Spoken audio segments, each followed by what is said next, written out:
요한계시록 3장 14절부터 22절까지의 말씀입니다.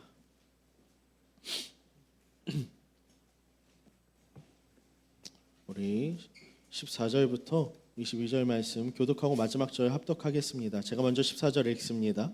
라오디게아 교회의 사자에게 편지하라. 아멘이시오 충성되고 참된 증인이시오 하나님의 창조의 근본이신 이가 이르시되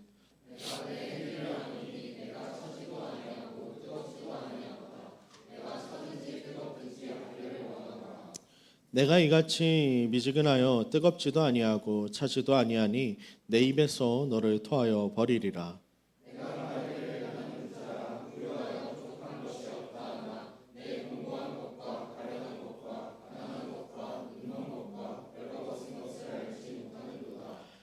내가 너를 권하노니 내게서 불로 연단한 금을 사서 부유하게 하고 흰옷을 사서 입어 벌거벗은 수치를 보이지 않게 하고 안약을 사서 눈에 발라 보게 하라.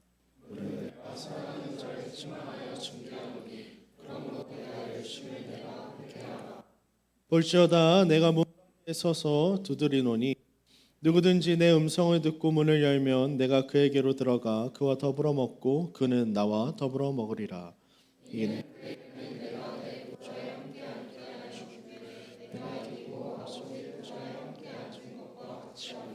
함께 읽겠습니다. 귀 있는 자는 성령이 교회들에게 하시는 말씀을 들을지어다. 아멘. 오늘 함께 맛을 잃은 교회라고 하는 제목으로 요한계시록 3장의 마지막 부분의 이야기를 좀 다루려고 합니다. 이제 어느덧 여러분 7번째 교회의 이야기입니다. 라오디게아 교회의 이야기인데요. 여러분 혹시 밍숭맹숭한 맛의 음식들 조금만 음향을 조절을 해주세요. 밍숭맹숭한 음식들을 여러분 먹어본 적 있습니까? 대표적으로 어떤 음식을 드셔보셨죠? 그렇죠. 평양냉면. 제가 정확하게 예화에 써놓은 내용이에요. 저를 아주 잘 알고 있어요. 저에게 평양냉면이 딱 그런 맛이었어요. 진짜 이거 왜 먹지? 걸레밥물 같은 물에다가 메밀면이라고 미식가들은 그 메밀향이 이렇게 솔솔 올라와요. 몇 퍼센트의 메밀로 만들었어요라고 말하는 이해하지 못할 말을 하는 그 음식을 먹으면서 도대체 왜 냉면을 먹으면 속이 시원해져야 되고 맛있어서 기분이 좋아져야 되는데 짜증이 나고 기분이 나쁘게 만드는 맛일까라는 생각을 하게 만드는 게 바로 평양냉면이었습니다. 여러분 목마름이 풀리지도 않고 갈증이 풀리기는커녕 오히려 속이 더부룩해지는 경험을 우리가 해본 적이 참 많을 거예요. 그런데 오늘 본문 속에서 주님께서 라오디게아 교회를 향해서 이 마지막 교회를 향해서 내리고 계신 진단, 향하여 선포하고 계신 이야기가 바로 그러한 선언이라는 겁니다. 네가 차지도 않고 뜨겁지도 아니하니 네가 미지근하여 내 입에서 너를 토하여 버리겠다라고 주님이 말씀하세요. 주님의 진단이 상당히 명확합니다. 교회가 맛을 내야 되는데 정확한 그 맛을 잃어버린 상태였다라는 거죠. 라오디게아라고 하는 도시는 여러분 본래 물로 유명한 곳이 아닙니다. 그런데 오늘 주님께서 물로 그들을 평가하고 있으시죠. 사실 라오디게아에는 자체 수원이 없었어요. 그래서 이들이 물을 마시기 위해서는 늘 물을 다른 곳에서 끌어와야 했습니다. 뜨거운 물은 우리가 잘 알고 있는 파무칼레라고 하죠. 요새 파무칼레라고 하는 히에라폴리스라고 하는 지역으로부터 온천수를 끌어왔고 또 골로세라고 하는 고원 지역으로부터는 시원한 물을 끌어와서 이들이 자신들이 마셔야 하는 수도를 공급했던 도시가 바로 라오디게아 교회입니다. 그런데 문제는 무엇이냐면 그 수로에서 물들을 끌어오다가 물에 문제가 생기는 거예요. 온천수를 끌어오다 보면 여러분 온천수에는 그 석회질이 포함되어 있기 때문에 수로에서 오면서 그 온천수가 다 식을 뿐만 아니라 석회질로 인해서 내리쬐는 그 태양 때문에 석회질로 인해서 물맛이 변해버려요. 못 먹게 되는 물과 같은 불쾌한 물맛으로 변해버립니다. 또 골로새에서 공급해오는 차가운 물도 식어버려서 미적지근해서 참맛을 갈증을 해소해 줄 수 없는 실은 그래서 라오디게아에 계속해서 도착하는 물은 그들이 마시기에 적합하지 않은 상태의 물이라는 것을 우리가 볼 수 있습니다. 여러분 주님은 오늘 이 지역적 상황을 들어서 라오디게아 교회를 통해서 선언하고 계신 거예요. 너의 신앙이, 너의 상태가 딱 그 물과 같다라고 말씀하시는 거죠. 뜨겁지도 차갑지도 않고 갈증을 해소해 주지도 못하고 추울 때 그 추위를 이길 수 있을 만큼 뜨거운 온기를 전해주지도 못하는, 아무런 맛도 내지 못하는 교회가 바로 너희다라고 말씀하고 계신 거예요. 차라리 뜨거워서 삶을 변화시키든지 아니면 차가워서 시원하게 사람들의 갈증을 풀어주기라도 하든지 하면 좋겠는데, 그 어느 것도 하지 못하는 맛을 잃어버린 교회, 너희를 내가 이제는 토해내 버리길 원한다라고 말씀하시는 거죠. 사랑하는 헤세드 청년 여러분, 교회가 어떤 평가를 받을 때 가장 두려워해야 하냐면 바로 이 평가인 겁니다. 주님께서 우리를 향해서 맛보시고 나서 너 맛이 없다라고 말씀하실 때 우리는 해야 해요.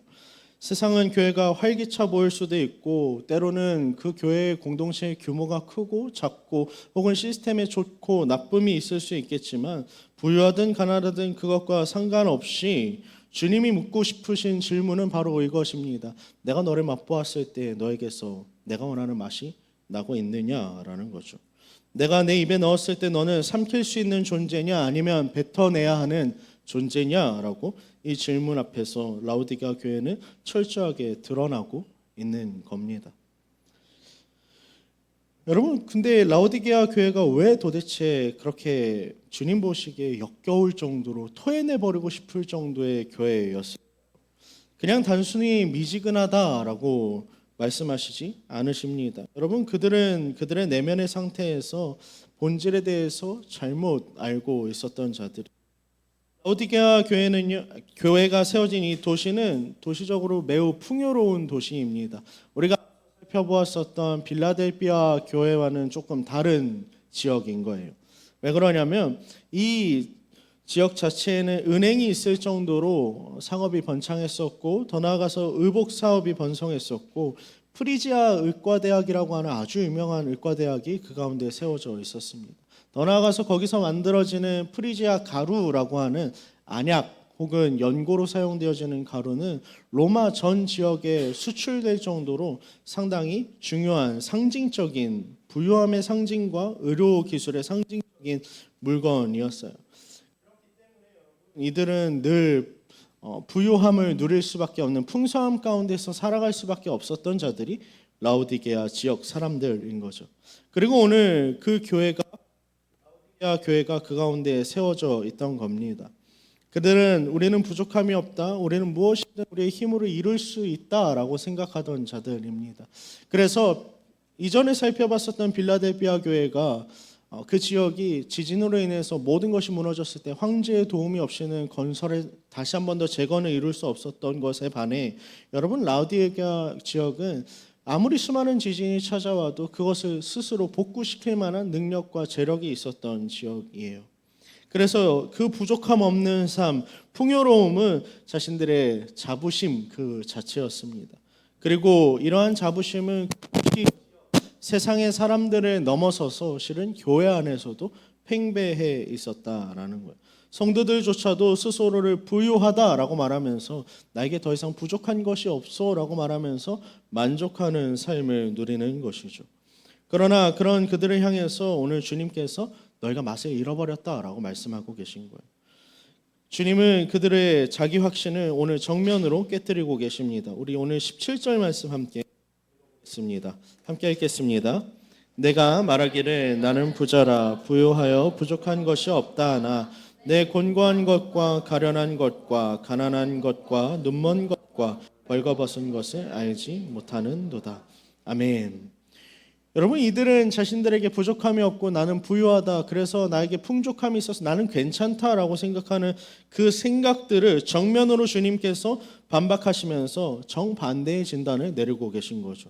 여기에 등장하는 단어들을 좀 원어로 살펴보면요, 곤고하다, 가련하다, 가난하다, 눈먼, 벌거벗음이라고 하는 이 전체적인 단어들의 핵심적인 특징이 무엇이냐면요, 그냥 가난하고 불쌍하고 그 정도가 아니라 스스로가 이 모든 상태를 극복할 수 없을 정도의 절대적 곤고, 절대적 가련, 절대적 가난, 절대적인 눈먼과 절대적인 벌거벗음입니다.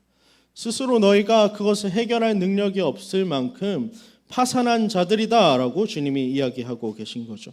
너희가 부유하다고 말하지만 내가 보이기에는 너희는 비참하고 불쌍하고 가난하고 눈멀고 벌거벗은 자들이다라고 말씀하고 계신 거예요. 여러분, 빌라델피아 교회와 비교해 보십시오. 빌라델피아는 늘 지진이 많았었고 황제의 도움이 없이는 그 도시를 다시 재건할 수 없었습니다. 그런데 주님께서 빌라델피아 교회를 향해서 내리셨던 진단과 그들을 향한 칭찬이 무엇이었어요? 네가 작은 능력을 가지고도 나의 이름을 지켰다. 나의 말씀을 끝까지 따랐다. 버리지 않았다. 떠나지 않았다라는 것을 주님은 칭찬하셨습니다. 그런데 반면에 라오디게아는 오늘 언제든지 재건할 수 있을 만큼 풍요롭고 부유했지만 여러분, 그 부유함은 하나님께 대한 의존을 완전히 지워버렸다라는 거예요. 스스로 충족하다라고 여겼고 나는 충분하다라고 해서 주님 더 이상 나에게 필요하지 않습니다라고 이야기했다는 겁니다. 이것이 주님이 다시 한 번 더 내가 너희를 토해내 버리겠다라고 말씀하시게 만든 그 원인인 것이죠. 교회인데 세상과 다를 바 없이 자신들의 기준이 자신들의 부유함과 풍족함이 세상적 가치, 세상적 물질에 있었다라는 것을 그들이 시인하는 꼴이었기 때문입니다. 세상은 돈 많으면 부유하다라고 말해요. 그러나 여러분, 하나님 앞에 서서 그 부유함은 세상적 부유함, 재산적인 어떠한 풍족함은 여러분 결코 아무것도 해줄 수 없음을 우리는 기억해야 합니다. 세상은 자기 능력을 과시하면서 스스로가 대단한 것처럼 뽐내지만 여러분, 주님은 그것이 오히려 곤고함과 가련함과 너의 가난함을 드러낼 뿐이다라고 이야기하십니다. 교회가 세속적 가치로 자신을 진단하기 시작했고 또 세상적 가치로 자신을 채워가기 시작할 때에, 그리고 그 가운데서 만족을 찾기 시작할 때에 여러분, 교회의 맛이 사라지는 겁니다. 주님 말씀하고 계신 거예요. 너 맛을 잃었다. 너 지금 뭔가 잘못되고 있어. 잘못된 판단, 잘못된 가치를 따라가고 있어.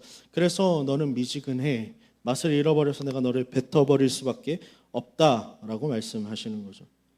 사랑하는 헤세드 청년 여러분, 우리가 이 주님의 진단 앞에 서야 되는 자들임을 여러분 기억하시길 바랍니다. 주님은 우리의 겉모습이 아니라 내면의 상태를 보고 계세요. 우리가 갖고 있는 물질적 형편이나 어떠한 상황들이 아니라, 외적인 환경이 아니라 주님을 필요로 하지 않는 자족의 마음이 가장 역겹다라고 주님께서 말씀하고 계신다는 것을 우리가 잊지 말아야 합니다. 라오디게아 교회가 그렇게 맛을 잃은 교회라고 하는 주님의 선언 앞에서 여러분, 우리도 질문해야 하는 거죠. 우리 공동체 괜찮은가? 나의 삶은 괜찮은가라고 우리는 질문해야 된다는 겁니다. 특별히 여러분, 오늘 주님께서 스스로를 무엇이라고 소개하시죠? 14절 말씀 함께 읽어볼까요? 함께 읽겠습니다. 시작. 라오디게아 교회의 사자에게 편지하라. 아멘이시오. 충성되고 참된 증인이시오. 하나님의 창조의 근본이시니가 이르시되. 아멘. 오늘 주님은 스스로를 향해서 아멘이시오, 충성되고 참된 증인이시오, 또 더 나아가서 하나님의 창조의 근본이신 분으로 스스로 소개를 하고 있습니다. 무슨 말이냐면 주님은 자신이야말로 창조의 모든 근본, 하나님이 이 세상을 창조하실 때 사용하셨던 그 모든 능력의 핵심이었다라는 것을 말씀하고 계신 거예요. 그런데 라오디게아 교회가 스스로의 능력을 의존하면서 그러면서 자족하는 가운데에서 창조의 근원이신 주님을 완전히 그 삶 가운데 배제했다라는 것을 말하고 있는 것이죠. 여러분, 라오디게아 교회의 가장 큰 문제가 이겁니다. 주님을 잃어버렸는데 나 괜찮아라고 생각하고 있었다라는 거예요. 여전히 나는 부유해라고 생각했다라는 겁니다. 주님이 계셔야 할 자리에 다른 것들로 채워 나가기 시작하고, 다른 것들이 있기 때문에 주님이 없어도 괜찮다라고 스스로 시인했다라는 것이죠.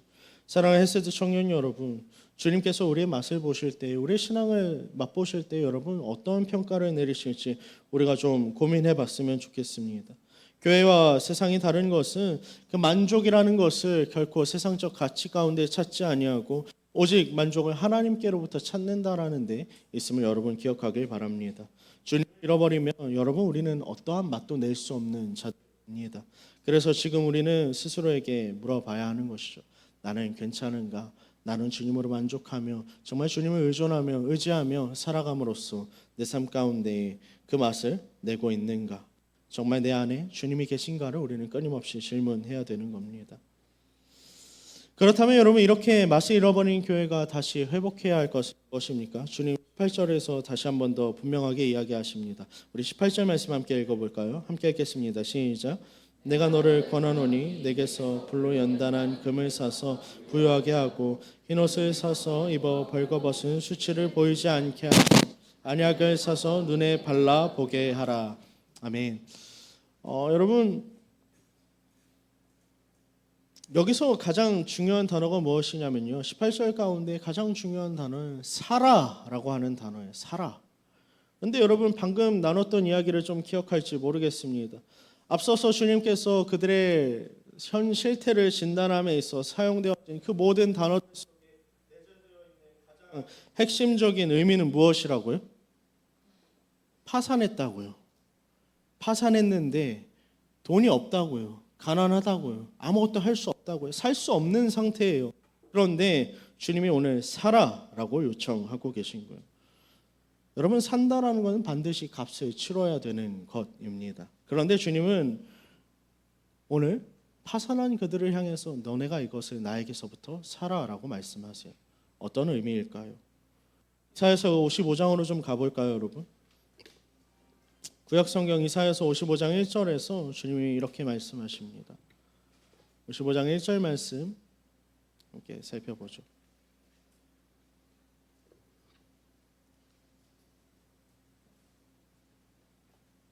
이사야서 55장 1절 말씀 함께 읽겠습니다. 시작. 오호라 너희 모든 목마른 자들아 물로 나오라. 돈 없는 자도 오라. 너희는 와서 사 먹되 돈 없이 값 없이 와서 포도주와 젖을 사라. 2절도 여러분이 읽어주시겠어요? 시작.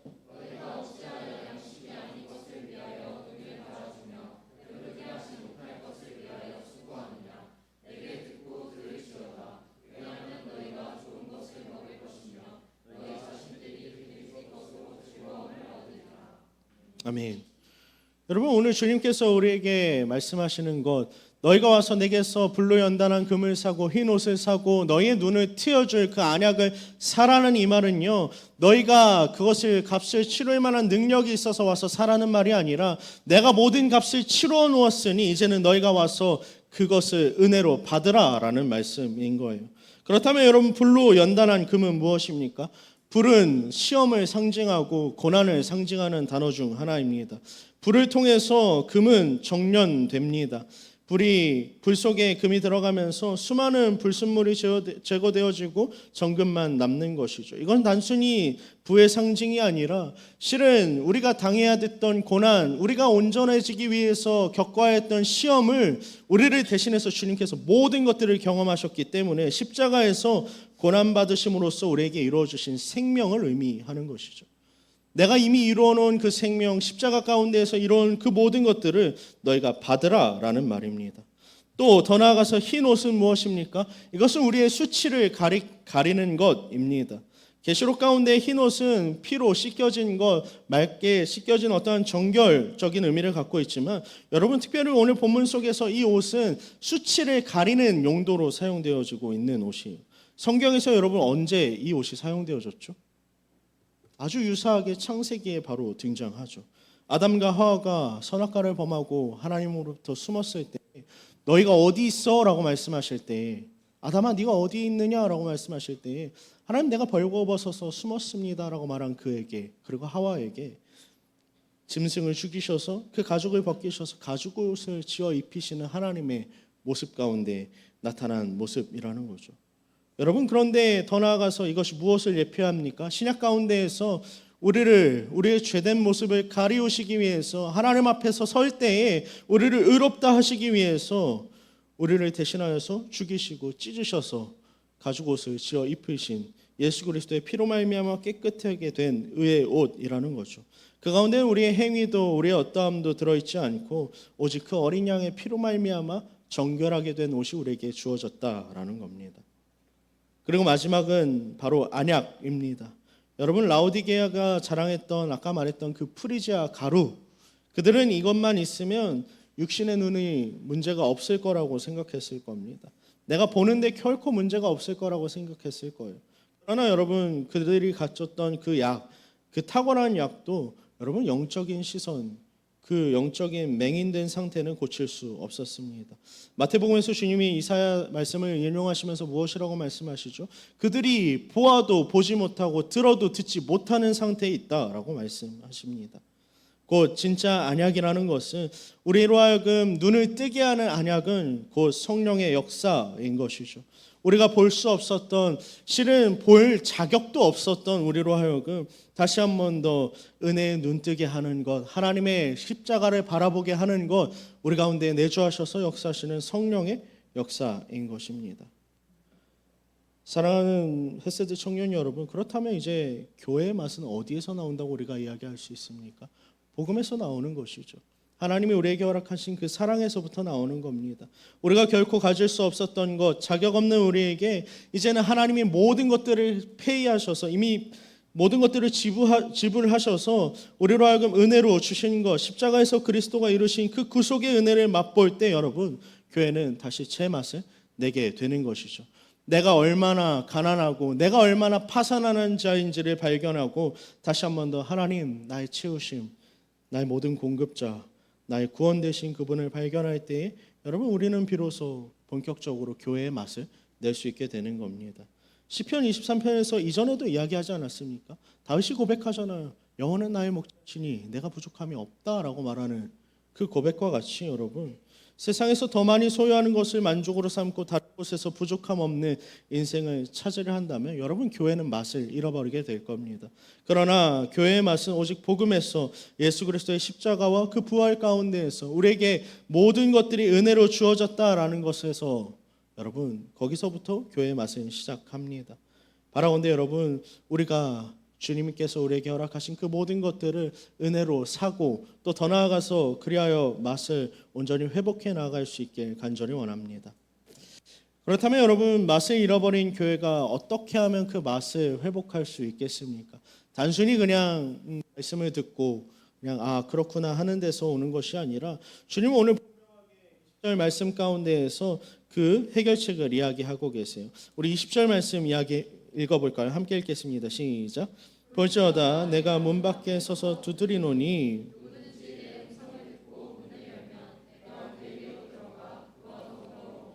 그는 나와 더불어 먹으리라. 아멘. 여러분, 우리가 이 구절을 자주 이용해요. 자주 인용하는데 언제 인용합니까? 새신자 초청잔치 할 때 많이 이용해요. 그렇죠? 누구든지 와서 주님의 음성을 듣고 문을 열면 여러분 마음의 문을 여세요. 그러면 주님께서 여러분에게 들어오셔서 놀랍게 역사하실 거예요 라고 우리는 이 본문을 이해합니다. 그런데 죄송한데요 여러분, 그 말이 맞기도 하지만 신학적으로 옳은 말이기도 하지만 여러분, 실은 문맥상에서 오늘 본문 속에서 이 말씀을 살펴보면요, 여러분, 이 말씀이 누구에게 해당되고 있는 겁니까? 교회예요. 교회. 믿지 않는 누군가가 아니라 하나님을 믿는다라고 말하지만 하나님의 음성을 듣는 데 귀를 닫고 있고 하나님을 바라보지 않고 있던 자들을 향해서 그렇게 정작 주님을 문 밖에 내버려 둔 채 그 집 안에서 내가 나의 삶 가운데 내 삶의 온전한 주인인 것처럼 살아가는 자들을 향해서 외치고 계신 말씀이라는 거죠. 내가 너에게 찾아가서 너의 문을 두드리고 네가 문을 열면 내가 너로 하여금 들어가서 먹고 너도 나와 더불어 먹게 될 거야 라고 이야기하시는 이 말씀이 어떤 의미겠습니까? 여러분, 먹는다는 건 어떤 의미를 가지죠? 친교의 의미를 가지죠. 그런데 여러분, 오늘 본문 속에서 먹는다라는 건요, 단순하게 친밀감, 어떠한 친교의 행위를 넘어서는 행위라는 것을 우리가 기억해야 합니다. 유대 문화 가운데 이 식탁을 공유한다는 건요, 그와 내가 동일하다라는 것을 의미하는 거예요. 그래서 내가 나의 정체성을 그와 공유한다라는, 그와 내가 똑같다라는 것을 이야기하는 것과 같다라는 거죠. 주님은 여러분, 우리로 하여금 그 식탁으로 초청하고 계신 거예요. 내 정체성을 너에게 줄 건데 이제는 네가 문을 열고 나로 하여금 들어가게 해서 너와 교제하게 해줘라고 하시는 요청이신 거죠. 더 나아가서 여러분, 이 식탁 교제는 실은 주님의 성찬을 의미하는 구절이기도 합니다. 우리를 위해서 십자가에서 찢기신 살과 흘리셨던 피를 먹고 마시는 자리, 성찬의 은혜를 누리고 주님과 연합할 수 있는 자리, 그래야 해서 먹고 마실 때에 어떤 일이 발생합니까? 내가 나로 남는 것이 아니라 나를 찾아와서 나에게로 들어오셔서 이제는 나와 교제하시는 그분의 정체성으로 나의 삶이 변화되어져 가는 자리, 곧 바울의 고백처럼 내가 사는 것이 아니라 오직 내 안에 그리스도께서 사시게 되는 것을 경험하는 삶, 그러한 자리로 우리를 초청하고 계시다라는 거예요. 여러분, 그러므로 교회의 맛을 회복하는 길은요, 딱 하나입니다. 그것은 무엇이냐면 주님과의 교제를 회복하는 것이에요. 음성을 듣고 문을 열고 주님과 깊은 교제로 나아가는 삶이 우리에게 필요하다라는 거예요. 사랑하는 헤세드 청년 여러분, 여러분의 삶 가운데, 여러분의 신앙 가운데에 여러분 더 이상 주님을 문 밖에 서 계시도록 내버려 두지 마십시오. 이제는 문을 여셔서 여러분 주님을 모셔 드시길 바랍니다. 그리고 그 주님과 식탁 교제를 통하여서 내가 그리스도 안에 있고 또 그리스도께서 내 안에 있는 그 놀라운 비밀이, 연합의 비밀이 우리 가운데 회복되길 간절히 소망합니다. 말씀을 좀 마무리하도록 하죠. 여러분, 이번 수련회를 통해서 우리가 붙잡았던 말씀은 성도의 모임 교회가 무엇인가라고 하는 주제였습니다. 교회가 교회다워지려면 여러분 무엇을 해야 한다고 말했죠? 한 영혼을 향한 우겨쌈, 애모쌈, 그들을 향한 우리의 절실함이 필요하다라고 했습니다. 그리고 이미 우리는 한 몸 되었기 때문에 더 이상 뭔가 지체로서 한 몸 되기 위해서 아둥바둥 살아가는 것이 아니라 그 다름을 주님 안에서 인정하고 서로를 존중하고 사랑하는 마음이 우리 가운데 있어야 된다라는 거죠. 그런데 여러분, 그 핵심적인 이야기 가운데 맨 끝에 나왔던 이야기가 무엇이냐면 그 모든 것을 가능케 하는 것이 사랑이라는 거였어요. 근데 이 사랑은 우리에게서 나온 게 아니라 하나님으로부터 우리에게 주어진 사랑입니다. 다시 말하면 여러분, 교회가 교회되기 위해서 가장 필요한 것은 교회가 교회로서 잃어버린 맛을 다시 찾는 공동체가 되기 위해선 우리 가운데 회복되어야 될 것은 주님의 사랑이라는 것이죠. 라오디게아 교회는 스스로 괜찮다라고 생각했어요.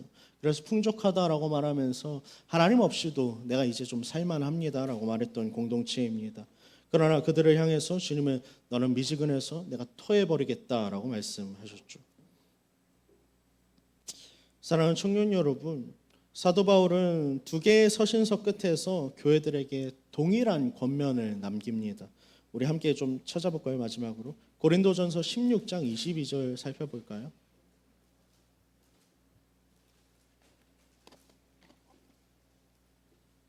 고린도전서 16장 22절 함께 읽겠습니다. 시작. 만일 누구든지 주를 사랑하지 아니하면 저주를 받을지어다. 우리 주여 오시옵소서. 아멘. 또 다시 한번 찾아볼까요? 에베소서 6장입니다. 에베소서 6장으로 가봅시다. 에베소서 6장 24절 말씀 함께 봅시다. 에베소서 6장 24절 말씀 함께 읽겠습니다. 시작. 우리 주 예수 그리스도를 변함없이 사랑하는 모든 자에게 은혜가 있을지어다. 아멘. 두 개의 서신서에서 바울은 분명하게 밝히고 있습니다.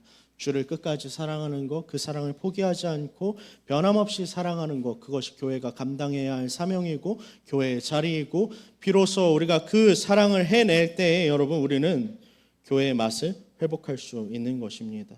여러분, 이 사랑은요 결코 머리로 아는 게 아니에요. 하나님과의 말씀 가운데에, 기도 가운데에 인격적으로 하나님과 교제하고, 여러분 그렇게 시간을 내어서 하나님을 만남으로써 하나님 나를 어떻게 사랑하셨는지, 무엇을 행하셨는지를 우리가 철저하게 알아갈 때에 비로소 주님의 사랑이 우리 가운데 자리 잡게 되는 겁니다. 사랑하는 헤세드 청년 여러분, 우리의 공동체가 세상 가운데서 맛있는 공동체로, 주님 앞에서 맛있는 공동체로 비춰지지 않길 원합니다. 오히려 주님께서 맛있어서 그 맛이 온전하여서 정말 삼키기를 기뻐하시는 교회가 되길 원합니다. 그래서 우리의 삶이, 우리의 예배가, 우리의 사랑이 여러분 세상 가운데 복음의 향기를 내고 그리스도의 향기를 내고 교회로서 온전히 세상의 빛과 소금의 맛을 낼 수 있는 우리가 되길 주님의 이름으로 간절히 소망하고 축복합니다.